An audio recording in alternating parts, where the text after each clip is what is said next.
Hi, in this video we will build a 2D platformer game, and by the end of this video this is the game that we will have. This is my player, and the player can jump, can go left and right, and then update the animation depends on what the player is doing. Like in jumping, it should open the legs, and then when it was standing, it's just standing, and then walk to the right and walk to the left, and then should be able to jump. We will have this endless platforms, generation of the endless platforms, and as well as handling the camera to follow our player. And we will also handle the background to have a different layers of background. The one that is peaks and the one closer to the player should move along to the player, like what's going on right now. And then when the user fell, it will restart the game. So that's the game that we will be creating on this video. So let's start building our game. To start, you need the Godot Game Engine, and you can download it in their website. I will put the link below. We also need the game assets, the images and the sound for our game, and you can also find them in the description below. So let's start. Open your Godot Game Engine. If this is the first time you are opening your Godot, you will see this. Please confirm you currently don't have any projects. So just click cancel on this one and then click new project. The project that we are going to build is called Platform Jumper. So let's put it in the project name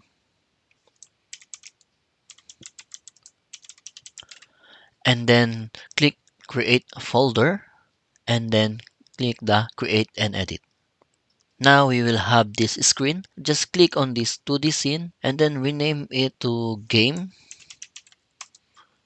Then let's save it. Let's add a new folder here called scenes and then click save. Then we need to import our game assets. So to do that, let's add a new folder here. Let's call this assets. For this game, I'm using the jumper pack by Kenny, and open the location where your assets are, and then we can just drag this here in the assets. Then should be loading the files now. Oh, I think I drag it wrong. I put it in the rest. Let's move it to assets.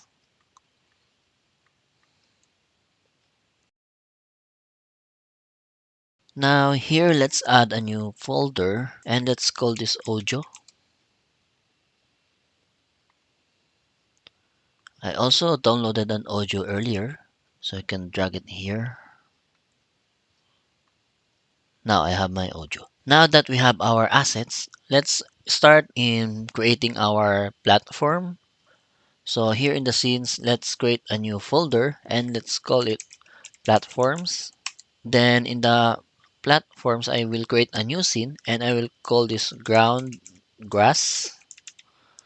And then click the other node. And then here, let's look for kinematic body.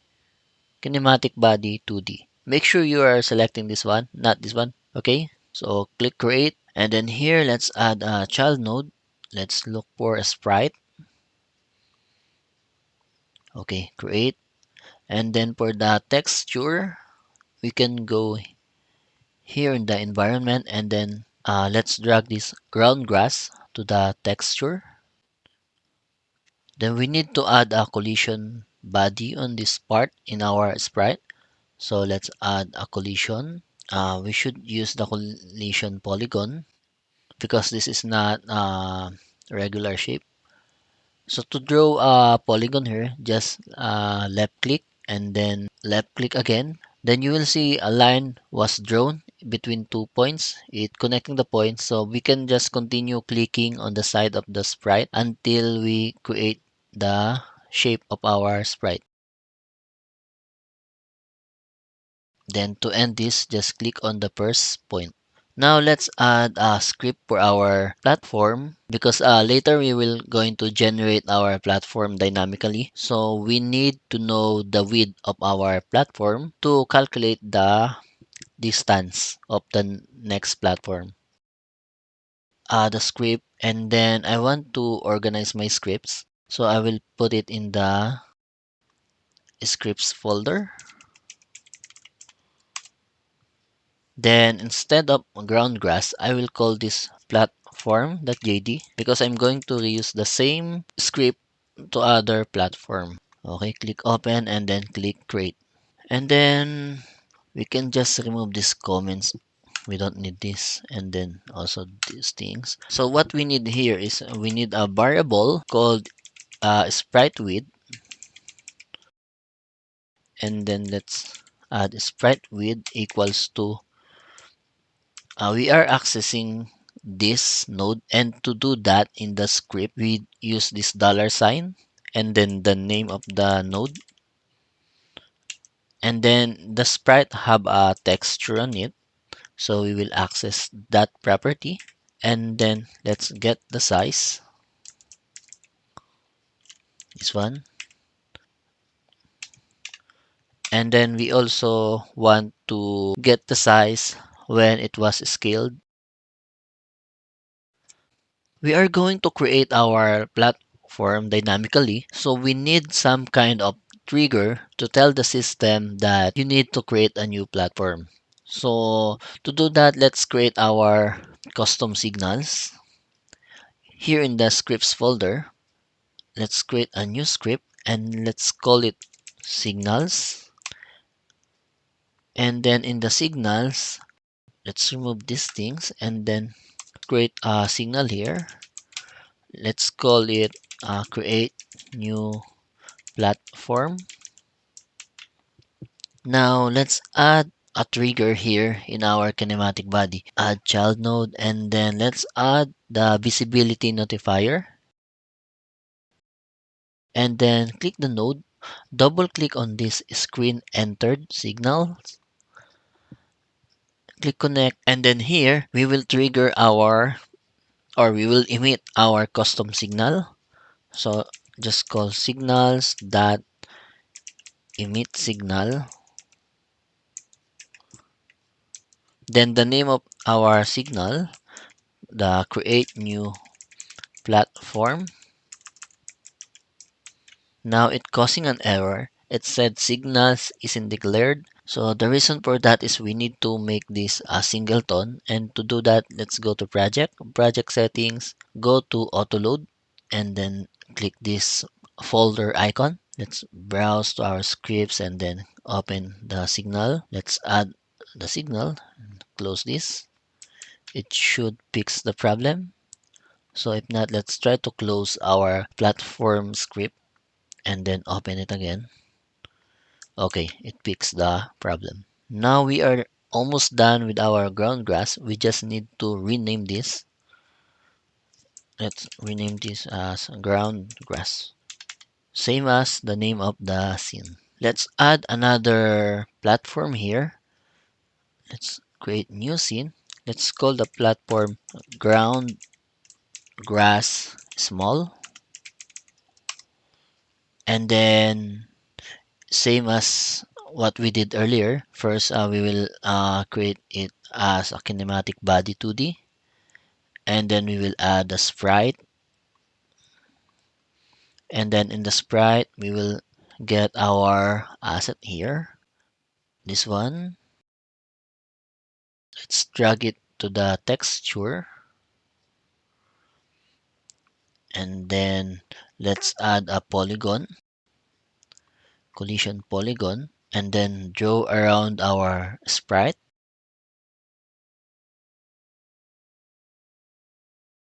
Okay. Save it, and then let's rename this first. Ground grass small. Then let's add a script, but instead of creating one, we will just browse for our existing script for the platform. This one. Open and then click load. Then the same as what we did earlier, we will also add the visibility notifier. And then go to node, double click on screen entered, then click connect. Okay, then we are done. So if we are going to add an more platform, for example, you want to add ground cake or you want to customize our existing platform, adding grass on it. So you just need to do the same process. Add a new scene, which is a kinematic body for root node, and then add a sprite, add a collision polygon, and then add the visibility notifier and attach the platform script to it. Now that we created two platforms, it's time to create our code to dynamically create our platforms in the screen. So to do that, I will create a new folder here in the scenes. I will call this controllers.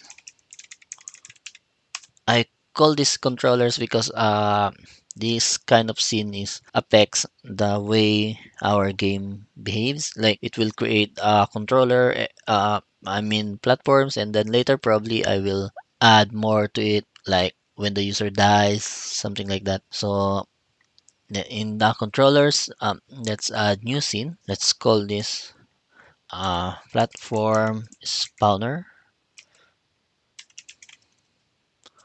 Okay, click on the 2D scene, and then let's add a script here.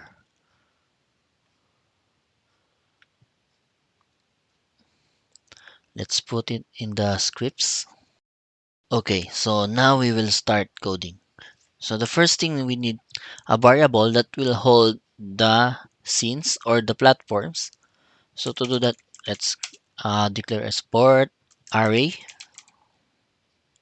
which is a pack scene.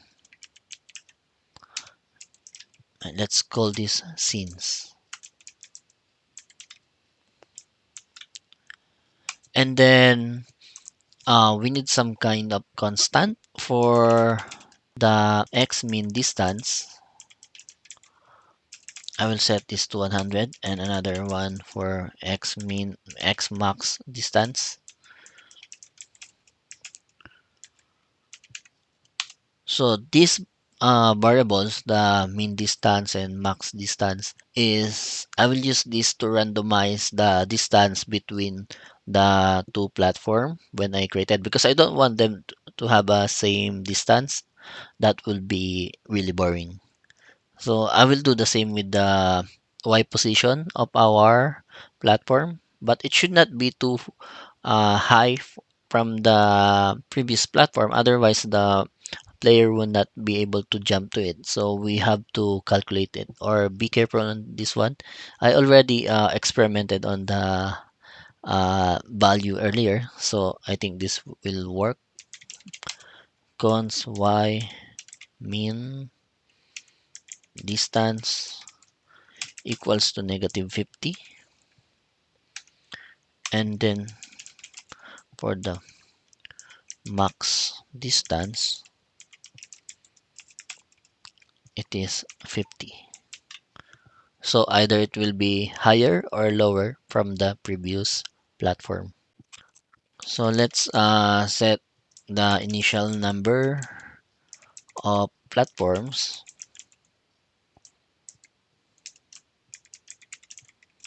So I want to initially create 10 platforms. Then as the user jump to the platforms and more platforms enter the screen, it will create more platforms. So the initial expound, this is the first platform will be created on this part. Initial y spawn margin.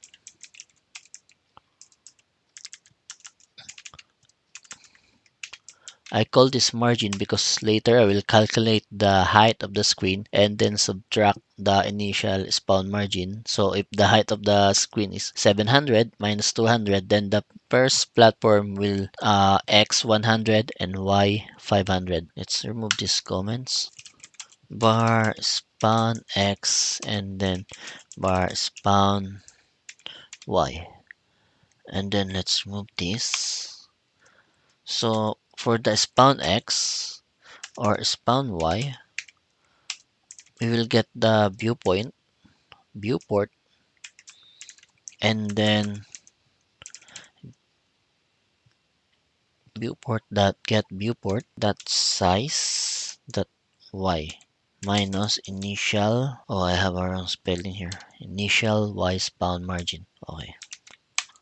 And then for the spawn, x equals to initial spawn.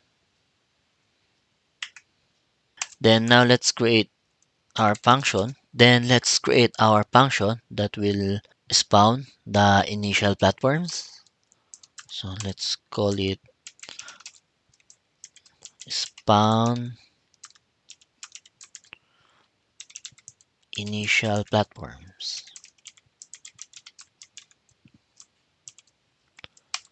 Then it will be a loop counter in range initial platforms count.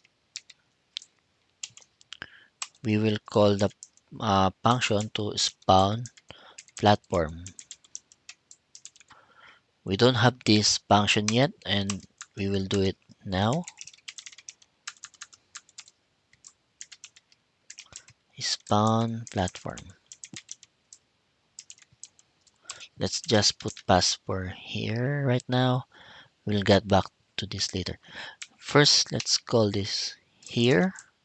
So the platform will be generated when the game is ready. Now for the spawn platform, the index of the platform that we are going to create, and then another variable to hold the new platform.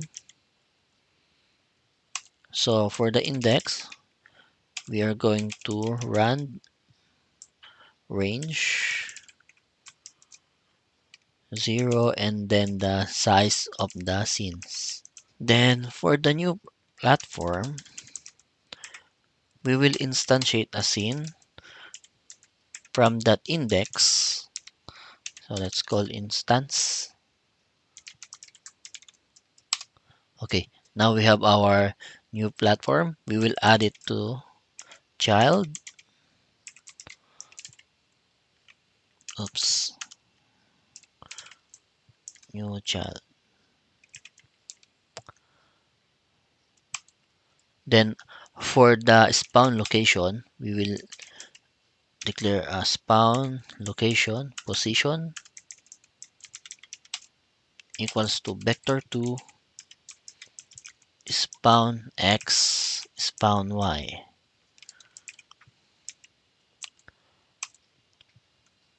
Then new platform dot position equals to spawn position. Then we need to update the spawn x and spawn y. So to do that, let's create here bar new spawn x equals to new platform that sprite with the variable that we declared earlier in our platform script. So sprite width plus, so we will add a random distance from our x, min distance, and max distance, x max distance. Then our spawn x will be spawn x plus new spawn x. Okay, now we will do an update for our spawn y. Bar new spawn y equals to rand range y min distance and y max distance. And then our spawn y will be spawn y plus new spawn y. Then we need to make sure that our platform should not reach the that too high. I mean, should not go. It should not go continuously upwards to the point that it will go out of the screen, and it should not go continuously downward that it will also go out of the screen. So we need to add checking here. If spawn y is less than 300, we will set it to 300.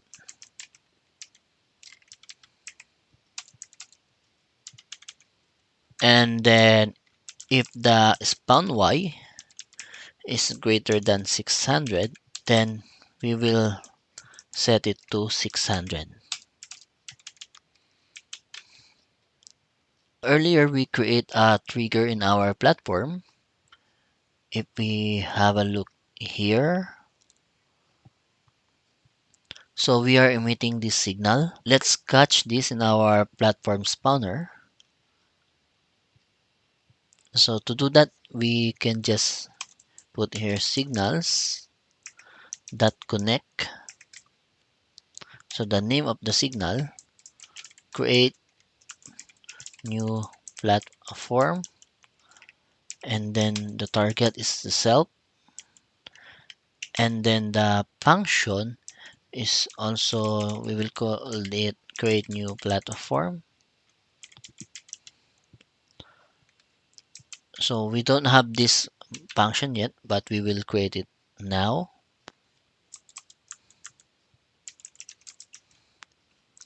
Create new platform. So what we are going to do here is just call the spawn platform, and that's it. So let's go to our game scene. Click this chain icon, and then look for the platform spawner. Click open, and then let's run our project. Here let's select our game scene and then click open. Now we have an error. It said the index, so okay, so I know the error. Oops. Let's change this to platform spawner. It will not cause an error. It's just I just want it for I can see the name clearly. Like here in the game, it's called Node 2D. It should be called platform spanner. So what happened here is here in the platform spanner, we need to go to inspect, and then here in the scenes, just click on the array, and then let's set this to 2 because we have two platforms. Let's drag the ground grass here, and also the ground grass is small. Then let's try to run our project again. It should work now. Okay.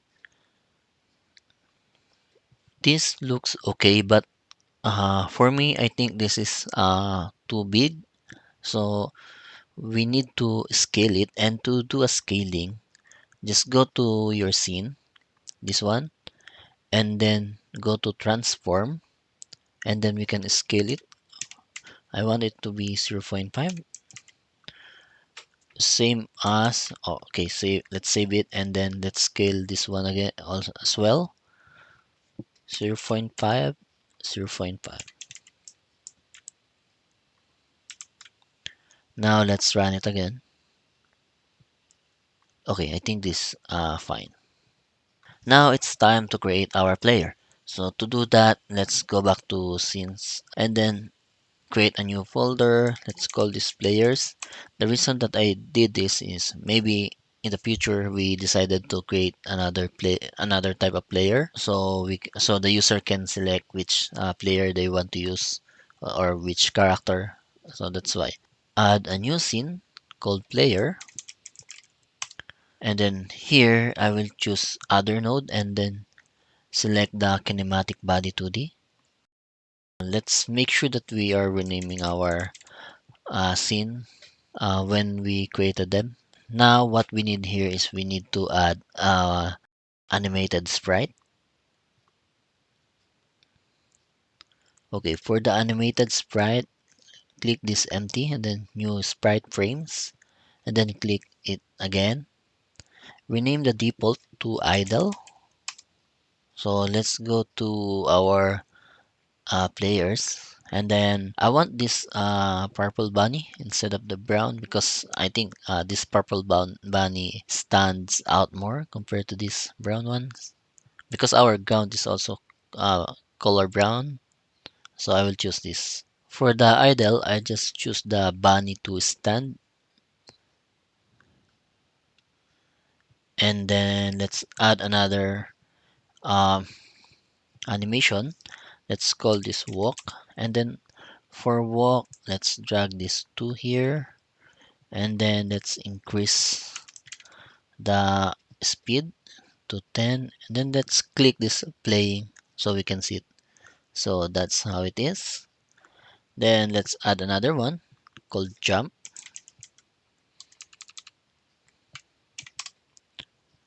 and then for the jump I will add the ready and then jump, and then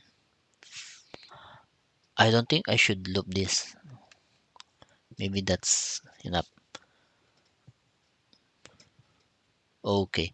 And then here I will select the animation to idle because I want to add a child node here, a collision body. I'll just use the collision shape 2D and then select the rectangle shape. So the reason why I selected the idle earlier is because it's not moving, so I can easily add a collision body here. So using this collision body 2D, the square one, the rectangle one, is easier compared to the polygon, because in the polygon you have to select the points, but the polygon is more accurate if you want more accuracy in your collision. But I think for me, I just want when the user is bumping on his side and on his feet, probably also on the head part, but I think the rectangle one is good enough for me. And then of course I need to add uh, audio stream player.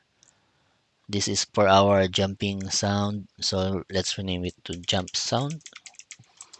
And then for the stream, we already added our audio earlier.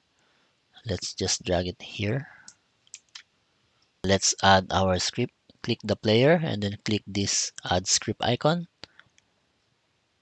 So let's put our script to the scripts folder. So here we need a few things here. So the first is the speed. I will use 250, and then the jump force, I will set it to 1000, and then the gravity, I'll just set it to 50, and then we need to declare our velocity here, which is a type of vector too. Let's put it here 0 0. Then on ready, bar jump sound equals to, let's access this node jump sound. Also, we need an access to our animated sprite. So let's create a variable for it. Bar animation equals to animated sprite. Okay, so we don't need the function ready here. When the game is running, what we are calling during the updates is the function physics process. So let's remove it here. So func p6 process delta, this one. And then here we will check for the user input. So for the inputs, you can go to project settings, and then we have here input map. So we can add our own input, but I prefer to just use inputs that already in here. We have the UI left, UI right, and then UI up. So that's probably the only thing that I need here.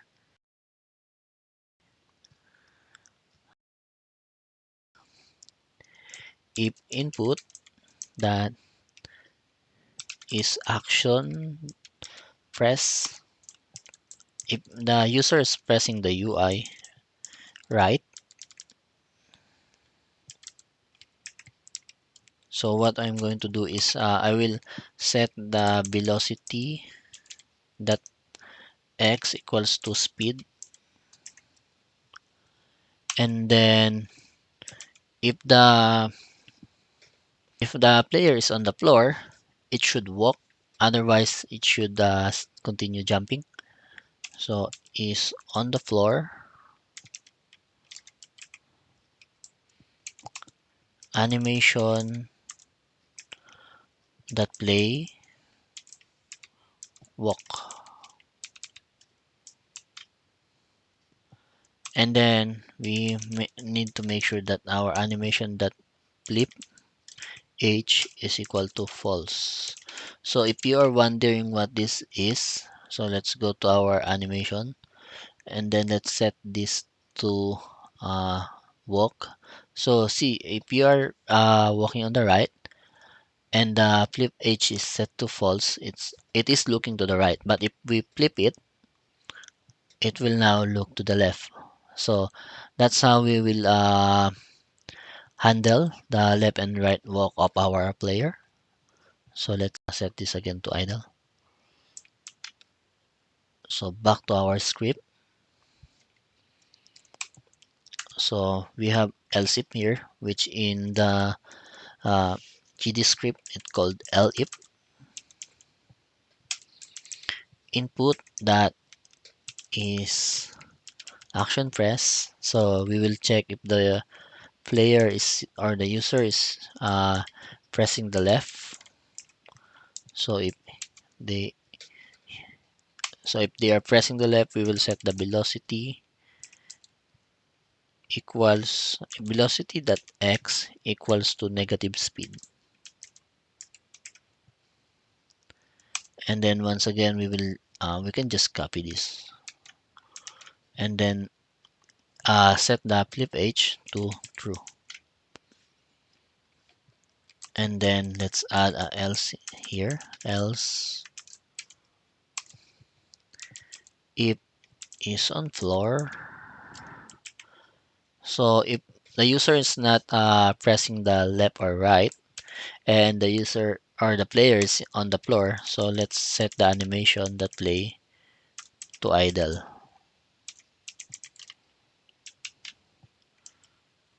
Now we also need to make sure that if the player is on the floor, we set the velocity of the y to 0.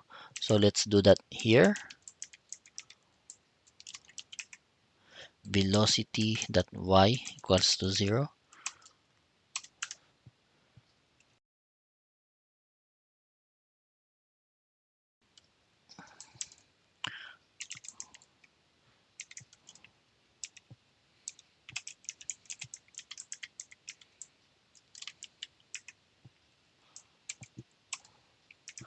So velocity that y equals negative jump force.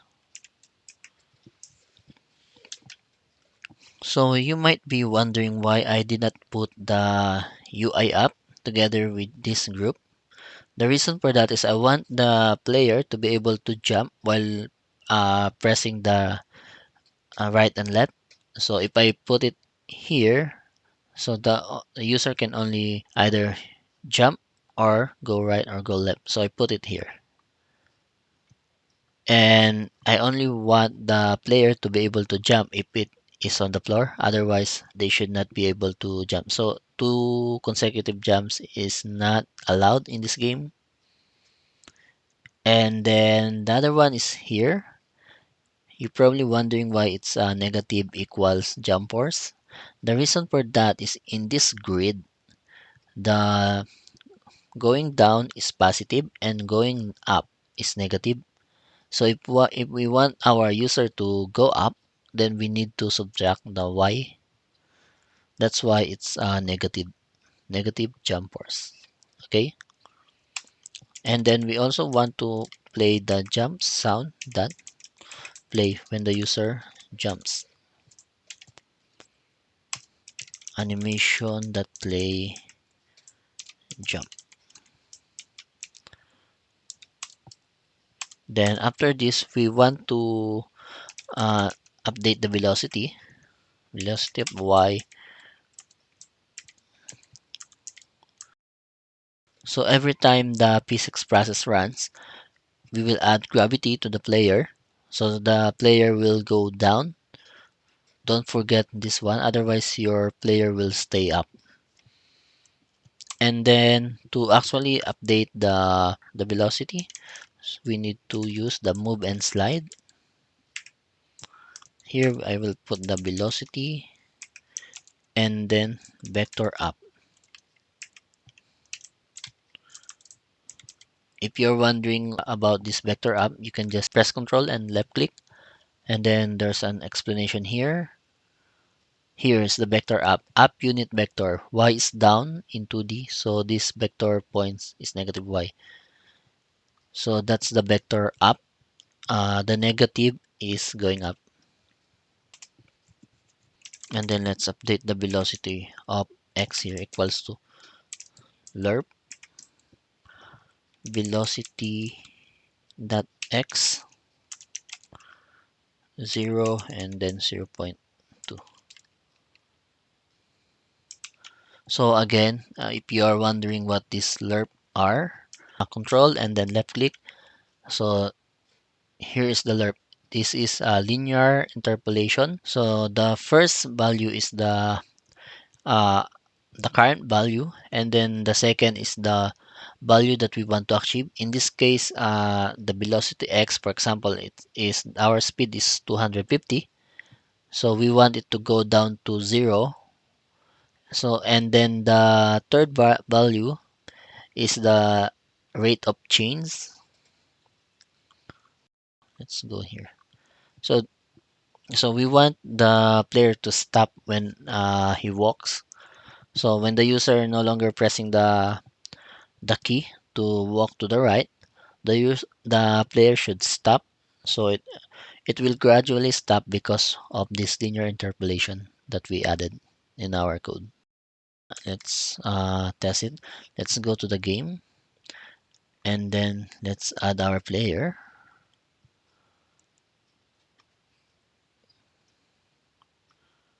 Okay, where's our player? So we can't see our player. It's go inside the platform. Let's move it to game. Let's run it again. So why I can't see the player? So let's update the position of the player. Let's put it to 100 to 100. Okay. Okay, now. So probably it was earlier was here and then going down here. Now we can see our player, but the thing it is too big. But let's test our movement. So now it can jump.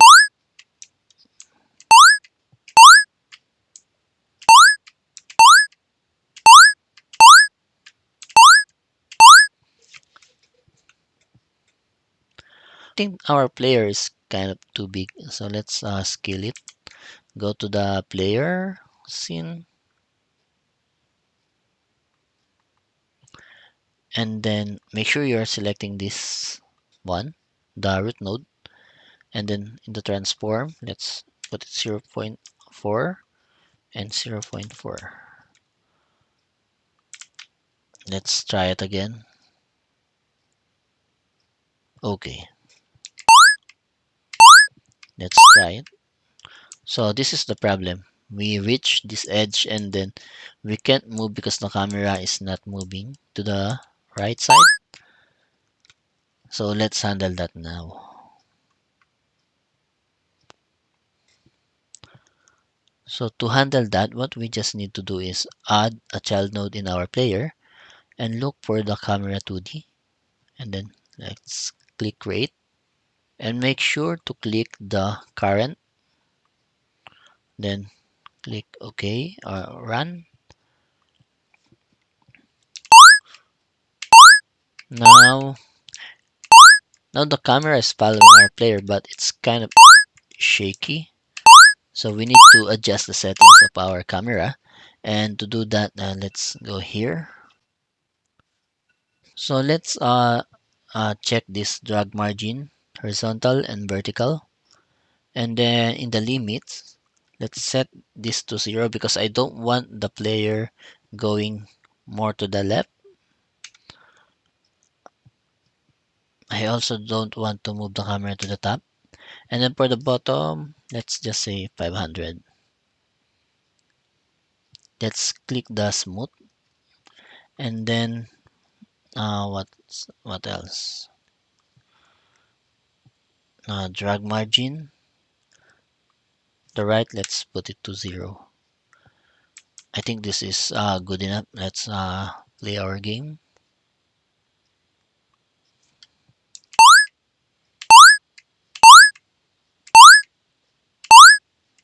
Oops. Now this is the problem. When the player falls down, the game continues, but we can't do anything. So let's handle this.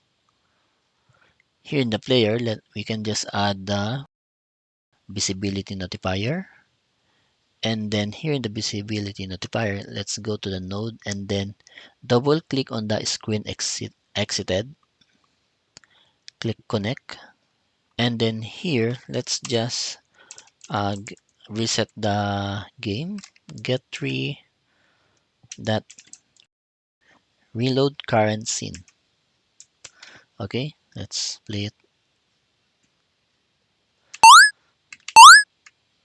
So when I fell, I should respawn here.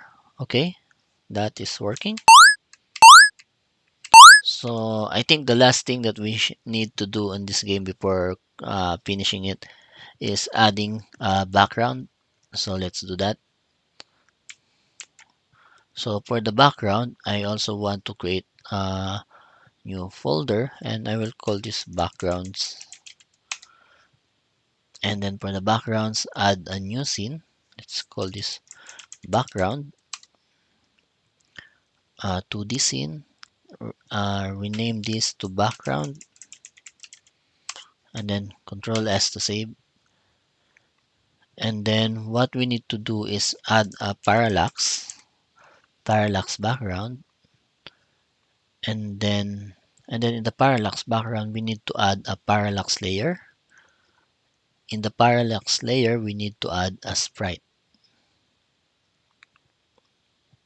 Okay, so for the background we have this in our asset that we downloaded from Kenny. Let's go to the inspector. Let's drag the layer 1 to the texture, and I think that's too big. This is the current size of our screen in our game, so we need to adjust our background. So let's do that in our parallax background.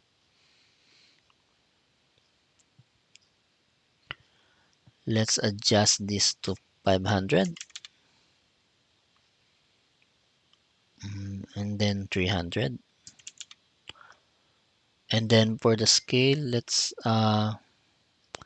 scale it 0.55 and 0.55. Maybe let's move the X a little bit. 510. Okay, that's cool. Now for the parallax layer, mm, let's add this to our game first. Background, then let's play it. As you can see, we have this part. So to handle that, we can just go back to our background, and then in our parallax layer, in the motion, we can set this to, for example, to 500, and then it will have continuously, it will mirror the background, so continuously. But for me, I don't want it to mirror. I just set it to 1, so it will be kind of peaks. You will notice it later when we added more layer. So let's duplicate our parallax layer, and then in this one let's add this one, duplicate this again, and then another one.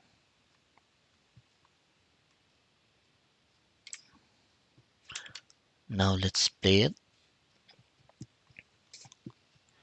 As you can see, our background is peaks because I set it to 1 1. And if we, for example, we put the parallax 4 in the motion, let's play around with this one. Let's say 500.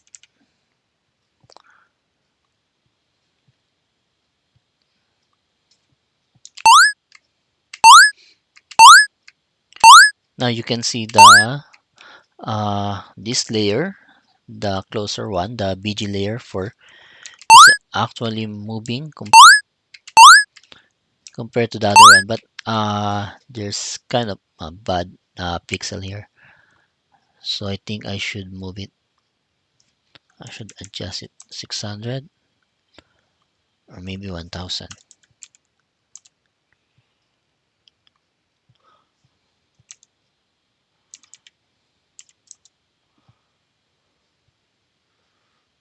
Okay, I think this is good enough.